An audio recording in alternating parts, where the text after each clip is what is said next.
Work has been continuing on the communities which were part of the review. We've now developed the ability to make sure that when there are actions on those communities, when we've got questions for you, you will get a push notification. We need to make sure that you will accept this notification, and please do tune in to those community channels.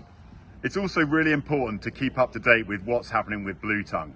Clearly there are more cases, and the two regional control zones have been merged into one big control zone. There's also a lot of rumours about cases in other parts of the country, but it's really important that you do deal with the facts. This is all available on the Bluetongue website, and we are trying to arrange a webinar so that members from all across the country will be able to keep up to date with exactly what is happening. We know this is a continually evolving situation, and we'll do our best to keep you informed.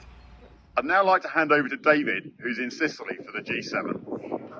I'm here today at the G7 in Sicily, and the farming unions of the G7 nations have delivered a joint statement on food security and sustainability to the farming ministers.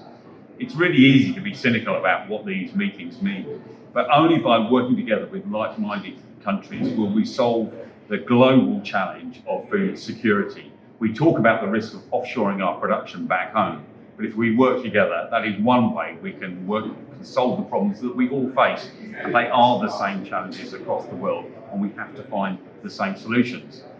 I have an opportunity to meet with our Food Security Minister, Daniel Zeichner, tomorrow morning, and I will be delivering the message on food security alongside, of course, the best way you can achieve that right now is to increase the Defra budget. We want to see him backing British farmers and working globally as well to solve the challenges we all face. So we're back on the stand here this morning after a fantastic fringe event last night. Daniel Zeichner, the Food Security Minister, spoke along with Charlie Ireland from Ceres Rural and Sarah Russell, the MP for Congleton. The room was absolutely packed with members. It was fantastic to see so many people there and to hear their questions for the Minister and myself. I think that at this moment in time, we are putting all of our focus onto the 30th of October. There was no new policy announcements last night.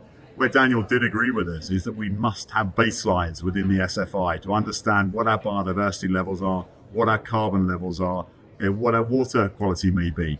And I think that's something that he's really pressing within the department. So nothing new, but a real focus on how we can help them deliver their ambition. We know that the budget is absolutely essential. I pushed the Minister on the £358 million underspend, and whether he would be true to his word as he was in opposition, that money should be rolled over and made available to farmers. So a great evening, a great opportunity to continue those conversations. And now everything rests and hinges on what will be the outcome of the budget on the 30th of October.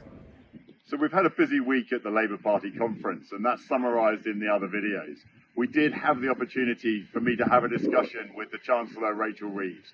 We raised directly why the budget is so important and how this delivers for economic growth, for food security and for environmental delivery. I really would urge all of you, one more time, please do write to your MP. This budget on the 30th of October is absolutely essential. I know the weather this week across the country has been very challenging. Many of us will be getting very nervous ahead of the autumn drilling campaign, particularly because of what happened last year. I just hope that we all get the dry spell that we need so that we can get the autumn crops planted without the terrible issues that we've all faced for the last 12 months. On our farm, we hope to start drilling next week. Thank you very much for listening.